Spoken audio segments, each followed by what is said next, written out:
please like, share, and subscribe, and ring that little bell. Ring the little bell so you're notified when new videos drop, and it is all happening. It's all happening. You know, I've had a very, very busy time the last couple of weeks.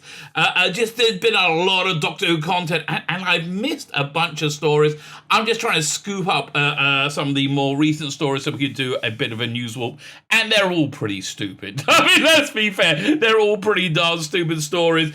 And Doctor Who, kind of like Dead Man Walking, and here's the weird thing, we're watching in real time the creation of a new narrative right now as the Jodie Whittaker era heads off into the sunset speedily in our days. That'd be fantastic.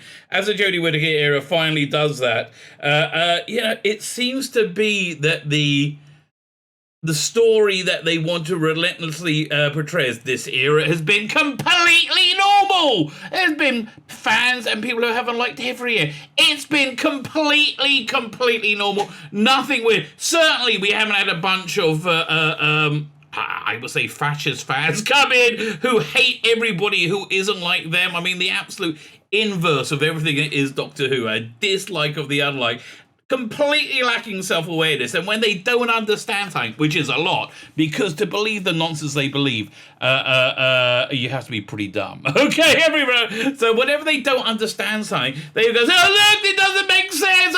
Oh, look at these silly people. They say they don't want Doctor Who to be too political, but they like Happiness Patrol." I mean, you not understanding something doesn't mean you make sense, okay? You not understanding something means you're a moron. That's the essential truth of it. Anyway, we have this narrative being formed that this was a beloved era by some, totally normal. We can all look back at it fondly and move forward as we were stunning and brave and push the country forward in the direction they wanted to go, even though I think most of the country at this point knows that's not even in having a nodding relationship to reality, is it? It's absolute nonsense. It just is. It's absolute nonsense. But still, that's where we are right now. So anyway, I have a splattering of news stories that we're going to be going over. I would say a warm splattering across your chest of news stories. Take that imagery as you may, however you may. Like, share, subscribe. That'd be fan-freaking-tastic. If you're on YouTube, please make sure you subscribe. YouTube are not my biggest fans. I'm very, very grateful for the platform. However, that gratitude is also tinged with this ongoing desire that the good Lord smite YouTube verily, right? And it vanishes forever, and everybody goes over to Rumble. I'm on Rumble. If you're on Rumble, hit the Rumble button. Subscribe to me over on Rumble. What else do you have to do on Rumble? I don't know. But yeah, I would like everybody to move over to Rumble. One of the news stories I cannot talk about is the podcast Doctor Who Redacted. And I can't talk about that because when I read out what the people making it say about that show, well, it's very this and very that, and talk about it in any way, shape, or form, the video gets removed for violating YouTube's community guidelines. And I've asked them, can you just tell me what I'm saying that I shouldn't say it, right? That I shouldn't say the thing that gets it removed.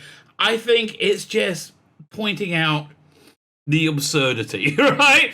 There's a real genuine absurdity based around the people making Redacted's worldview in certain areas. And I have to be as bleak as that, right? I can't go into it because you're not allowed to accurately say it because they will take your channel away. So YouTube, not my biggest fans. They just took another video off. Yes, I was struck with immense terror when I got the notification, which surprises me because it's always good not to let your happiness be dependent on outside factors. I was like, oh my god, they took another video. I thought that was getting another strike, which would take my channel off for a couple of weeks. And look, I was happy to be on my backup channel, thank God for that. But I like the larger audience. It's vain, I know, I'm a vain human being, but I feel like I don't like I'm spinning my wheels for nothing. Having said that, the good Lord wants to spite YouTube. Yeah, baby. No one in this room is going to object to you over there. Fine. Like, share, subscribe, comment. Let me know what you think. We have to fight the algorithm. They really don't want me saying this stuff. Like, share, subscribe, comment. Sign up my Substack. Okay, today, I'm blowing off actual paid work today. Today is a day I'm sending out a bunch of content to my paid Substack subscribers, and I'm so guilty. I feel so guilty that I haven't done. I've had a crazy couple of weeks, mate. What do you want at me? I've had genuinely a crazy couple. I think about 3 weeks, right? And where my life has blown up more than once. I wish I was excited. My life has actually been set on fire a few times over the last few weeks. I'm a bit freaked out. I'm trying to take some time off, but I'm sending content out today to the paid Substack subscribers. It's only $5 a month. Go ahead and send me $1 or $2. That'd be nice. I can't argue with that, right? Okay, that would be very, very nice. Fine, like, share, subscribe, comment. Fine, we covered everything. Let's look at this first story. May the 4th today. I haven't seen any Star Wars things. Why is Kenobi not being released today?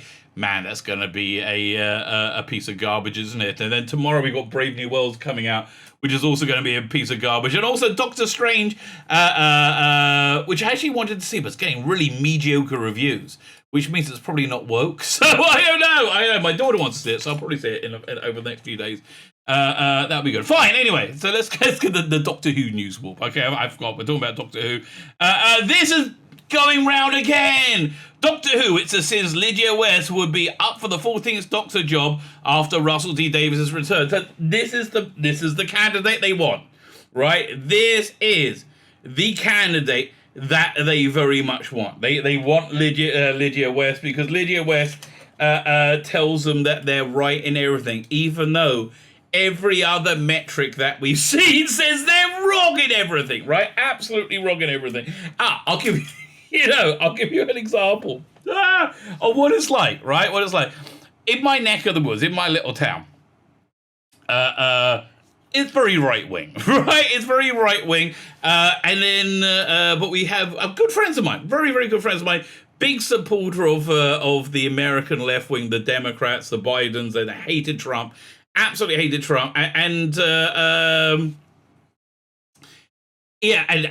as you probably do know, we're all religious, right? We're all super religious.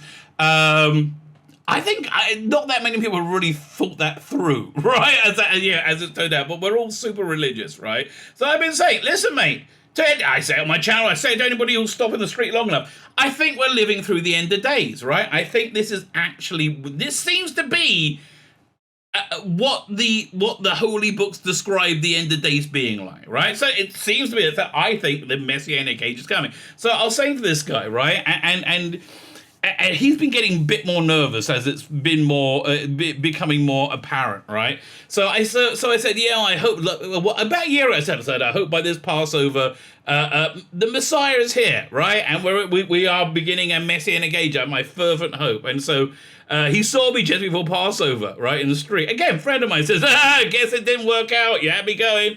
And I wanted to say to him, but like, this would be a bad idea. Don't do what you want to do, right? So I want to say to him, listen, dude, I don't think I'm that far off, right? If we're talking about people who are far off, this has not been a good year for you, right? The Hunter Biden laptop, that got proved to be real. Jesse Smollett was a hoax. Carl Rittenhouse was not. Everything you believed in, right? Everything they believed in has been transposed into human feces and shoved in a sock and then repeatedly smacked in their face. So that's the same sort of thing that happened to the proponents of Jodie Whittaker's Doctor Who. Oh, we all want to move forward. And Janet Fielding said something like, oh, the man baby. I'm misquoting. I don't remember the exact quote, but she was like, the man babies want to cry in their basements, but the rest of us just want to move on. Darling, I know that you believe that, but there's things called facts and reality. And facts and reality say this is the least popular Doctor Who has ever been. This is the least popular television has ever been. This is the least influential media has ever been. Why? Could you speak in one voice, and that voice speaks pure, unrelenting bollocks, right? Pure, unrelenting bollocks that nobody's really buying anymore. So yeah, okay, Jodie Whittaker has been a crushing failure as the Doctor. every way that you could possibly think of, right? They do try and shift the blame onto Chris Chibnall. But I've been watching it closely, and I'm sorry, her performance just isn't very strong. It's to be able to play any role, you've got to be able to see an authenticity in that role. I don't think she sees that. I think she views the character as a Teletubby, as it doesn't really matter. It's a children's program, and any stupid person who complains about it is just a bigot. Yeah? And so she goes, all these actors always say, oh, well, she's the best, obviously, without seeing anything she's ever done, right? I would love Christopher Eccleston, who I think really treasures the craft of acting, right? I would love Christopher Eccleston, who has respect for acting and the craft and works very hard at it, to actually sit down and watch this person, watch Jodie Whittaker's acting choices, and then tell me it's the best ever. Really? I mean, I don't know, people convince themselves of anything to say they're right. Like, Lydia West is a great candidate to play the Doctor. What about Lydia West says Doctor Who to you, right? She's a black woman, nearly. I mean, blackish. Like, to me, honestly, she looks whitish as well. I don't know. She looks like mixed. I mean, like, not that skin color should be such a big bloody deal. But I think that's it, that she's a black woman, and that would, Lydia West casting by Russell Davies would mean that the Jodie Whittaker's era didn't fail, even though it did, right? Even though it did. It's like George Floyd, right? George Floyd, you might remember from last year, tragically died. So his tragically died when he was arrested, tried to run from arrest, was kept in the car, tried to run out the car. They let him out the car because he couldn't breathe, and so then he tried to run again. So eventually they had him on the ground with an officer had his hold him on the ground with his knee on the back so he wouldn't run, essentially. And he's saying, I can't breathe, I'm going to die. Right, you remember all this, right? George Floyd. So what you probably don't know is he died with a fatal dose of fentanyl in his system, right? Fatal dose of fentanyl, which makes you not be able to breathe. And so basically, no matter what happened, he would have been going, I can't breathe, I'm going to die, and died. That's probably what would have happened either, because he had a fatal dose of fentanyl. So the autopsy report, right, is written out in the same formal language of a death by fentanyl poisoning. And then you have a line put after it saying, but clearly it was caused by the officer putting his knee on the guy's back and restraining him. Even though they bring nothing up to support it whatsoever. That's the official report now, right? And that guy, who I don't think is the greatest human being ever to walk the earth, but that guy is in jail now for murder, which means, regardless of all the evidence, right? Regardless of all the evidence that, to the contrary, he was convicted of waking up and intending to murder this person, George Floyd, with intent, right? It wasn't like an accident. No, this was actually. Doesn't matter what the facts say. Doesn't matter what the ratings say. They don't want it to be a failure, even though it's a failure. So don't think this disconnect from reality is any way a problem for them, right? Because it really isn't. So let's read this story. It says here, Lydia West will be up for the 40th Doctor job after Russell Davies's return. I mean, and Russell could cast Lydia West, and I think it'll probably be the death knell of Doctor Who. Right, I mean, right now, I am hoping Russell Davies' Doctor Who is going to be a return to form, right? I'm very much hoping, and for me, it's a matter of faith, right? I'm just, oh, please, right? So I'm hoping that's going to happen. Casting Lydia West, I'm going to have an open mind, but not much. I mean, like, it's a really bad... casting Lydia West probably makes it mean just that the show is not for me anymore. Much like the Jodie Whittaker has just not been for me anymore. It's fine. So it's the Sin Lydia West revealed she'll be up for starring as the 14th Doctor and Russell Davies returns to Doctor Who, and and we're so here for it. I know you are, Metro. I know you are. Okay, you don't have to be coy about your biases. We can see them. They're all very clear and obvious. The actress has been one of the favourites for the role since Jodie Whittaker announced that she'll step down this autumn along with stars like Amari Douglas. So I think would be a far better choice I mean, he's a bloke. I hate to say it, it's a bit of a masculine role. Asked if she'll be interested in the role for the next series, which will see the show Russell Davies rebooting the series, return after rebooting the series in 2005. Okay, let me just restate that without lying. Asked if to be interested in the role in the next series, which will see showrunner Russell return to reboot the series, in my opinion, after reviving the series in 2005. Lydia responded, "Yeah, I think I would. Consider us intrigued." Really? I mean, mate, that is just grasping at straws. I mean, that's really it. Would you like to be Doctor Who? Yeah, why not? I mean, again, I have no clue what it is. I have no understanding of it whatsoever. But yeah, I would like that. So, fortunately, she has an expert testimony to go along with her liking to do it, right? An absolute expert testimony. Jodie Whittaker says she'll be absolutely smashed Doctor Who role. Darling, you've already smashed Doctor Who into a million bloody pieces. Like, honestly. But this is what I mean. We are developing a brand new narrative where this was a completely normal era, right? Without toxic fans who came in and absolutely were nasty little fascists on social media, right? That we're going to pretend that never happened. And we're going to pretend it wasn't roundly hated by the British public. We're just going to pretend it was all normal. No. And what are they going to say, assuming Russell Davies doesn't do something stupid like cast Lydia West, that he brings back Doctor Who and it's very traditional, good Doctor Who, and it's something interesting and new and different, and its ratings are very, very good. How are they going to explain Jodie Whittaker's? Oh, no, they all just moved on. Oh, you're still talking about that? It's kind of like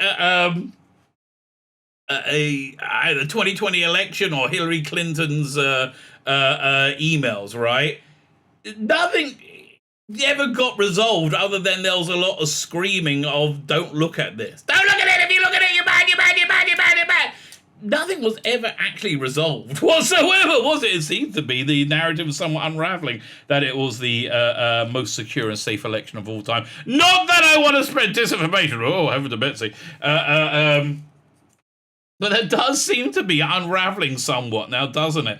But again, reality doesn't matter, and that's something you've really got to get into your minds. That reality, on a very real, genuine level, does not matter, and it's a bit strange now, isn't it? It's strange, but something interesting. Chris Chibnall. A bit of a controversial figure, you may say, right? He hasn't done a great job as showrunner in any way, shape, or form. He also hasn't done a great job in writing Doctor Who. I've been doing deep dive reviews of his first season, and it's awful, right? It's shockingly awful. The writing is just beyond pathetic. Plot holes you could fly a fleet of war TARDISes through. It's shocking. I can't believe how stupid it is. Right, which is, it's just like the Kurtzman Star Trek. It's stupid. That's the problem. It's just stupid. It's made for stupid people to feel like they're smart, especially Star Trek, Picard, and Discovery. It's always Patrick Stewart's giving like these nonsensical monologues, and then time would move back and we would find love and hope for everybody, and it doesn't make any sense. Like, what they say doesn't make any sense. Nothing you can think about because it's made by and for stupid people, right? And that's what this is. But so apparently, we've said, Christian, we can't really be a fan, right? How could this idiot, this destroyer of Doctor Who, in any way be a fan of Doctor Who? Turns out he is because even he hates his scripts as well. So there you go. Chris, welcome to the family, mate. Okay, let's see what he's got to say. Chris Chibnall reveals least favourite Doctor Who script as showrunner. Okay, and it's not just because of the catchy title, it's because it was shit, right? When Doctor Who aired its season 11 finale back in 2018, bringing an end to Jodie Whittaker's first season as the 13th Doctor, some viewers were left unimpressed. All viewers, I think, were left unimpressed. What's it called? The title, The Battle of Ranskor Ab Kolos. And it's such a Chibnall sci-fi name. Now, you really see something different with Rusty Davis, and I think with Stephen Moffat as well. In that when they want to do sci-fi names, they use words that have emotional resonance to us watching it, right? Because it's made for us watching it. So, in Rusty Davis, a very, very, very, very, very bad unproduced script. Mind of Hodiak, very bad unproduced script that they did release on Big Finish. They had like Cybermen replacements called the Tungsten Warriors. And it's just like, oh, you have a feeling of what that is. Like, it's using language in an intelligent way to create images in your head, to create an idea, right? The Battle of Ranskor of Koloss, meaningless. Which is not what most of this Doctor Who is. It's absolutely pointless, absolutely pointless. Was billed as an epic conclusion for the Doctor, as she and her companions went to great lengths to prevent a deadly beams from destroying Earth. I don't remember. I haven't got to that yet. Then my next review is going to be It Takes You Away, right? And I think, is the one after that the Battle of Ranskor of Koloss? I think so. I think so. Yeah, I think so.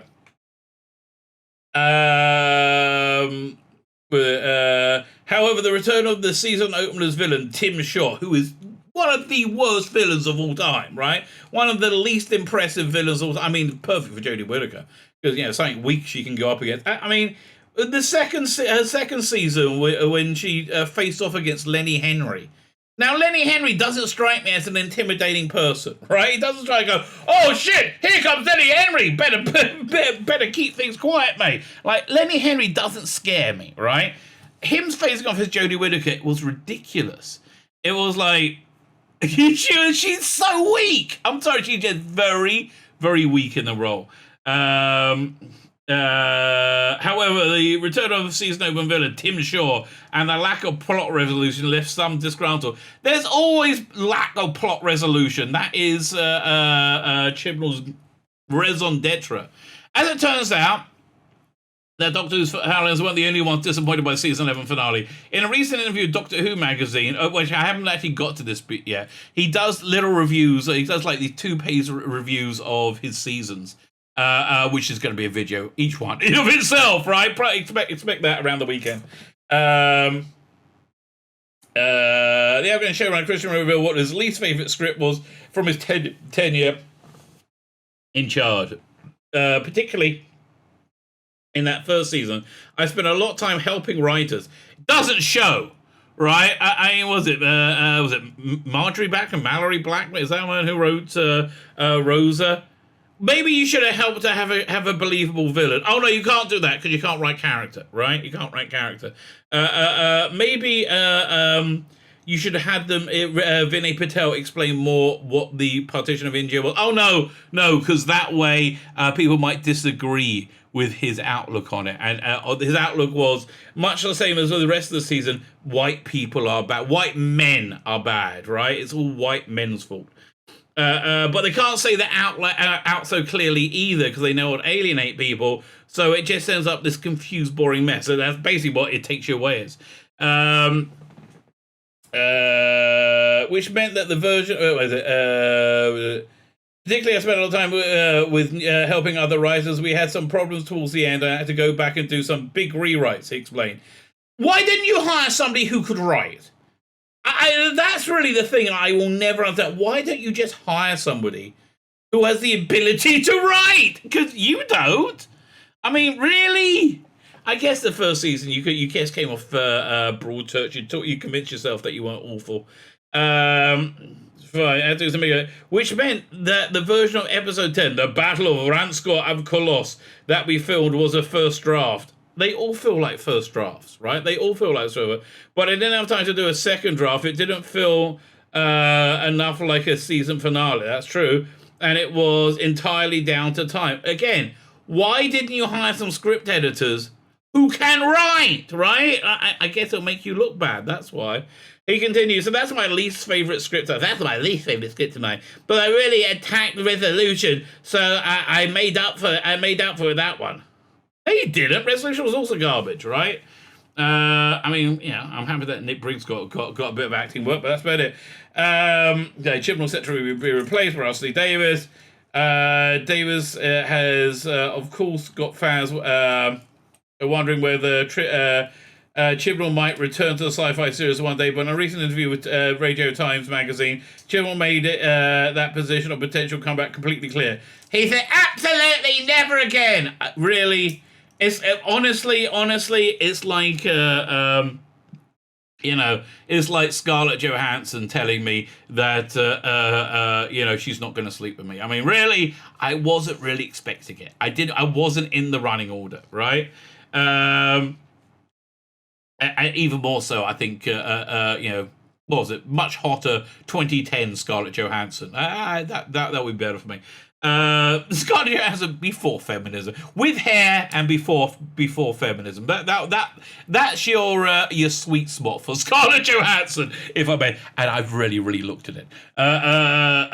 He said, never again. Clear red line. Final script. I never expect to come back after working with Stephen Moffat. I mean, really, Stephen.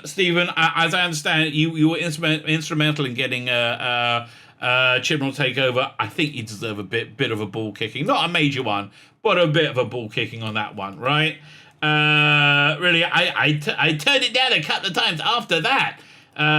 He continued supervising teenagers. Oh God, this blows my mind, right? He goes, supervising teenagers are vigilant. They'll take up my time. They don't need your help. Teenagers do not need you to supervise them. And let me tell you, if you are as good as that as you were about as writing and show running Doctor Who, leave them the hell alone, right? My God, they're going to be in like some kind of they're going to be marked down as unemployable forever, right? You're not their friend, okay? Why? Why do you think you could help them? I don't know. Like, what have you done that makes you go, oh, I can certainly help my children do the revision? Like, what, why, where does this confidence coming from? Oh, right, the false narrative that you haven't completely failed, which is what we're looking at right now. And there's lots of things, other things to write, like, a shopping list, that sort of thing. We're happy sitting back and watch for all the, it's been gorgeous all along. And now it's like, oh, I remember this. This is what life feels like. Real life is like. Oh, God. Jim will also echo what former showrunner Stephen Moffat said on leaving. I miss the work, but I don't miss the workload. And that's where I'm heading towards. I do wonder if Moffat is going to come back at all. I think probably. I think there seems to be a pretty good chance of that. Next up, Mandy Gill stresses Geordie with the final announcement. It will be the end for Yaz, but maybe not forever. Who knows? Ooh, Icky Thump, she's being mysterious. Mandy Gill has addressed the future of Yaz on Doctor Who, saying, oh, when they stopped making my Doctor Who, I stopped making my Doctor Who. Yeah, we know, darling. We know. This isn't shocking anyone. Really? Or... this autumn, Jodie is set to make a final outing as a Time Lord before a new actor takes the place of the 14th Doctor. Does he? I think we'll have to wait and see. Her final adventure will feature familiar foes, including Dalek, Cyberman, and Master, and it still won't work. No one's interested, okay? Now, you're probably going to do better than 2.2 million because people want to see you go. You might get up to 3.3, okay? But... it's been very bad. It's been very bad. Having previously teased that Yaz will also have a very emotional acting. Oh, Icky Thump, Yaz, I love you. After 4 years on the show, Mandem offers hope that she might not be saying goodbye to her Lord Companion forever. During an appearance on The One Show on Tuesday evening alongside Tom Felton, her co-star in 222, A Ghost Story at the West End, man, God, I can't imagine paying to see that. I really I want to see Mandip live. No, I don't. Mandip was asked by co-host Lauren Laverne, it will be Jodie Whittaker's final episode. Will it be yours? Yes, that's how it works. Yes. It will be mine. She confirmed promptly. Audible gasp from here. No!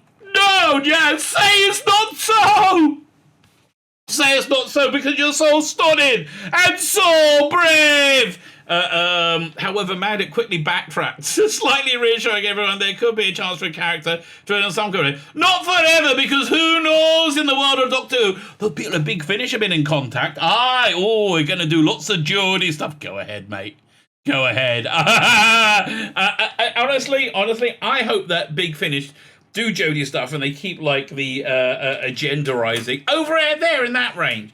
They managed to keep it out of everything else they're doing of late, which is really quite impressive. I might even be one of us who get the Colin Baker handicapped companion set that's coming out this month. I might, because they've done a good job of late. They have done a good job. And I've liked the launches of all their ranges, but they want to keep that type of Doctor Who right there. Gorgeous, okay, and there's a market for it. Lovely, right? Honestly, the fans of this era think that people like me hate them because they're fans of this era. No, I'm jealous, quite frankly. I wish I liked this shit too. I mean, honestly, my life would be much better if I like. But no, I don't. I'm sorry.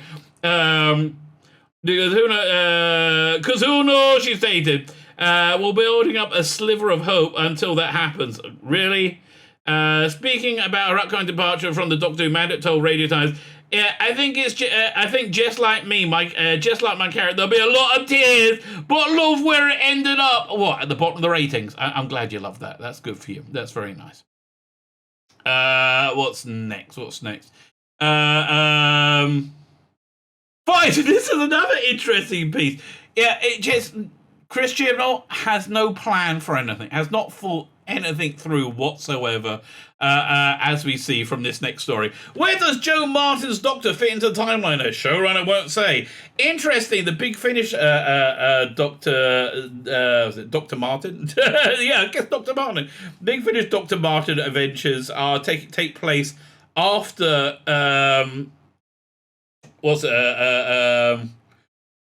Fugitive from the Jadoon, I think. After the episode, they're not going back and filling in any of the gaps, apparently, which is what's most interesting with this character. I honestly, I think if you're going to do Jodie era stuff, the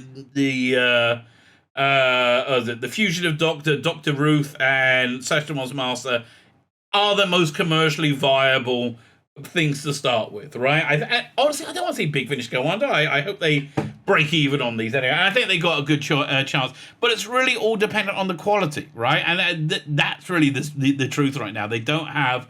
They're in the middle of rebuilding back their reputation. And frankly, I do, because I love Big Finish. I want them to rebuild their reputation. Current Doctor Who showrunner Chris Chibnall explains why the origin of Joe Martin's Fugitive Doctor, especially her original time, remains a mystery. Because I'm a useless hack writer who doesn't think anything through. I mean, really? Really? I didn't think of that. Yeah, no, he's a useless hack writer, doesn't think anything through. The current showrunner, Doctor Who, explains why Joe Martin's Fugitive Doctor doesn't quite fit into the timeline of the series, because it's a shit idea done badly. The long-running series follows the exploits of Time Lord, who has the ability... Oh, God, blah, blah, blah, blah, blah. Okay. While fans eagerly wait to see who'll be playing the Doctor in season 14, there is a wrinkle to contend with. There's already another fine, blah, blah, blah, blah, blah, blah. They slept out this story like anything, don't they? Joe Martin has appeared in 4 episodes of the, as a fugitive. 4 episodes? Really? I think, one second, maybe they'll listen to me. There was in the Future of the Jadoon, the characters from an unknown timeline. I guess you saw her reflection in an episode of Flux, didn't you? Did you see her any more in Flux? You saw her at the end of season 12, the one where they blew up Gallifrey again. The character is an unknown timeline, although it has been confirmed that she is an iterator of the Doctor, either from a distant past or from the beginning of the series, or from a future that hasn't occurred yet in the timeline. This version, no, they've all heavily intimated she's from the past. This version of the Doctor, who has a dark side and more hard-hearted temperament, is working from a mysterious group called the Division. Basically, bog standard 2022 sci-fi, right? It's like like everything bad about sci-fi, everything not thought through properly, stunning and brave black women with guns. That's what sci-fi is today. Per Radio Times, the latest showrunner spoke to Doctor Who magazine about why the show hasn't revealed where the future Doctor lies in the Doctor Who timeline. He says the writers have deliberately avoided making that point clear to add mythology of the series to keep viewers on their toes. No, we hate it. Okay, nobody wants to be on their toes. We all hate it. Like en masse, we all hate it. I just want to be clear. No one's going yay. Everybody hates this, right? In spite of this, he reveals that he dubbed his own opinion, but he's not going to share it with you. Check out the full quote below. That's though is setting up question about what happened in the gaps. I don't leave us alone. Stop. There could be any number of points in the timeline where the future Doctor could belong, but we deliberately have said we certainly haven't said she sits here because it means making a decision and on creative integrity, right? As I said before, it's about expanding mythology without breaking the mythology. You broke it. Well, in that case, you have failed, right? In that case, you have completely and utterly failed.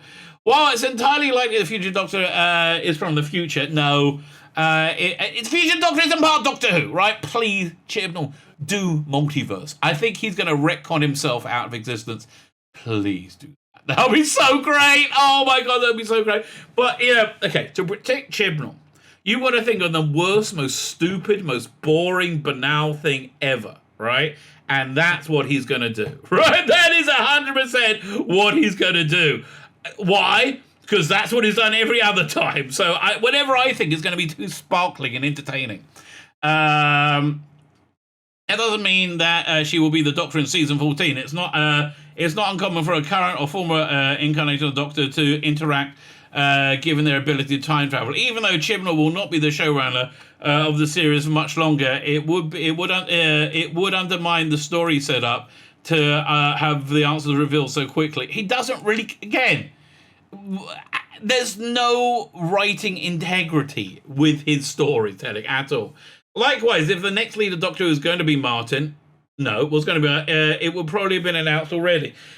Honestly, what they should have done, and I keep saying this, what they should have done is a season of Doctor Ruth stories, have them just be Doctor Who doing Doctor Who stuff, good scripts written by great writers. And Paul Cornell was begging to suck your dick, Chibnall. He was begging to do it, right? And you're like, no. But also, I mean, really his motivation was to be woke, really. I mean, like, the writing world is just very, very, very, very, very full of woke people who are all very, very stupid. And that being said, he's a fantastic writer, all right? Like, Human Nature, great book, right? He's a fantastic, fantastic Doctor Who writer. But a moron at the same time. So, yeah, but a conformist moron at the same time. So that's why he's really went in the bag heavy for the Jodie Whittaker Doctor Who. Okay, fine. So, who knows what's going to happen? So, let's look over this because I think I do know what's going to happen. There you go. A Doctor Who star is suing BAFTA due to sexual harassment allegations. This is wonderful. This, I think, is actually very good and important news. Johnny Depp is not the only one suing defamation of character. Former Doctor Who star. I mean, really, I didn't follow the Johnny Depp thing at all, but boy, Amber Heard seems to be an inhuman piece of human excrement. She seems to be to me, from what has come out in the on the trial. Very, very, very like terrible, right? It merely makes the whole believe women thing basically impossible again. But even more so, close to home. Former Doctor Who star has now got his eyes on a lawsuit against BAFTA. British Art Film, I don't know what the acronym is for, and reporting agencies that broke the story that the actors contact with 20 women from 2004-2014, right? Yeah, the Guardian had a group of 20 women accuse him of being mean, essentially. but there was nothing criminal about what he did whatsoever. The biggest allegation was that he got an actress to do a nude audition for the movie, and he filmed it secretly. And he was the only one there. No, that was not. The casting director was there. There was no filming of it. So the police spent time investigating it, and now they come back and say there's the threshold of evidence isn't enough to warrant an investigation. Right? That's pretty darn bad. So Noel Clarke is Clarke is a recurring role of Mickey on the series. Clarke is now suing due to an award he received at BAFTA, which was rescinded. Clarke is accused of groping, harassment, and bullying 20 different women. These claims were made public by an article written in The Guardian. However, police investigation conducted, and the Metropolitan Police Department dropped their investigation into the actor due to insignificant evidence. But BAFTA took a central part in tarnishing his reputation, trying to destroy his life, destroy his ability to work, because believe women, right? Believe women no matter what. I think believe people, generally speaking. Noel Clarke is most famous for the time on Doctor Who. Not really, but the actors also starred in Brotherhood and Bulletproof, the latter being a series the actor being most recently on. Due to these allegations, Sky cancelled Bulletproof. That's a genuine loss. BAFTA also was set to give Clarke an award for outstanding contribution to British cinema, which he did outstandingly contribute to British cinema. But the agency decided to halt the award due to sexual harassment allegations that were made public in The Guardian. The actor also had his BAFTA membership revoked because of these allegations. Again, why is an allegation proof? Right? And I think there's going to be a price to pay for this. I hope so. Man, do I hope so. That's going to be wonderful. And it's really interesting because the people, again, those toxic fans who invaded our nice little fandom, those toxic fans were very, very loud on Twitter saying, cancel Noel Clarke, cancel John Barrett, cancel. They've been really quiet about this, haven't they? And they're always quiet when there's egg dripping all over their bloody face. Clarke immediately denied these these claims, but he said, "I'm sorry, no, you're a black man and they're white women. You're below them on the progressive stack. I know it's weird, but that's what it is.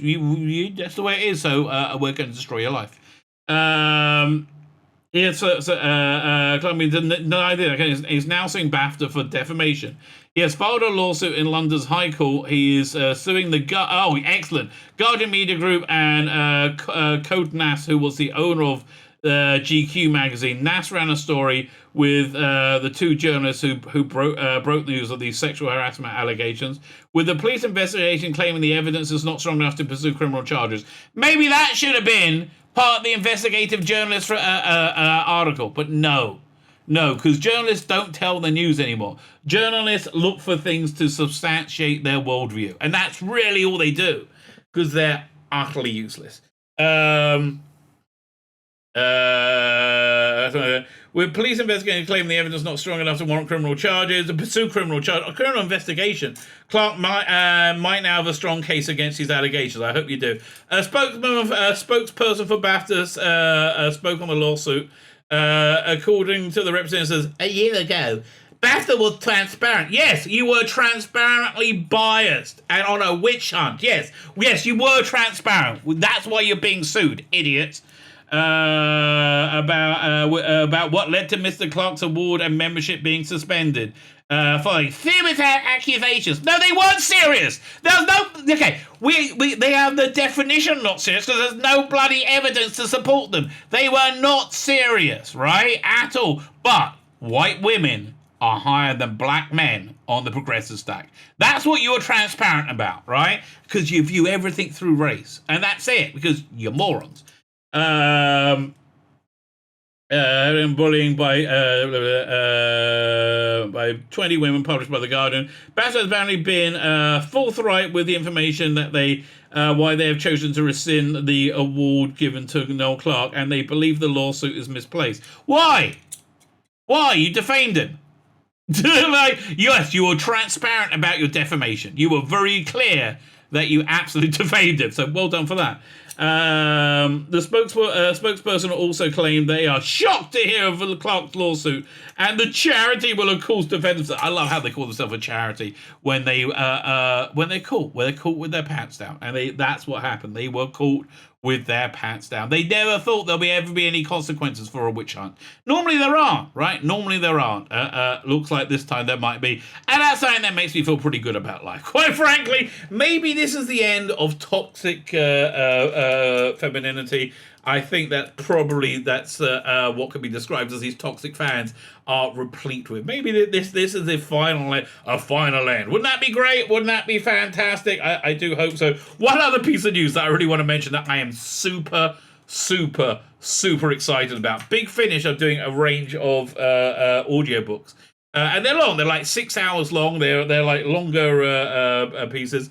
I got the first one. It was the Scourge of the Sidemen, a really good Sidemen story, a third Doctor Sidemen story, read by John Coleshaw. So I just saw last night Kate Orman. Do you remember Kate Orman, the wonderful New Adventures writer? Also fantastic with Big Finish. I really love Kate Orman's work. She's writing a second Doctor story, second Doctor Ben and Polly story. It's going to be read by Michael Troughton. I can't remember which it was made by one of the Troughton kids, the one who's playing the second Doctor in there, revamped after the War Games. By the way, and they just released the cover of that as well, which is also really exciting. It's a painting of the traditional Troughton titles, but in color, right? So you get a feeling like this is an alternate.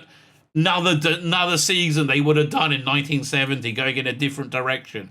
So I'm really kind of interested. It's always nice to talk about Doctor Who that you're actually excited about. Wouldn't that be? Yes. Yeah, that is kind of fun. Because, bottom line, I just kind of like Doctor Who. Fine! Like, share, subscribe, comment, Substack, all those things are fan-dabby double dozy. Thank you very much for listening, and have yourselves a freaking awesome day.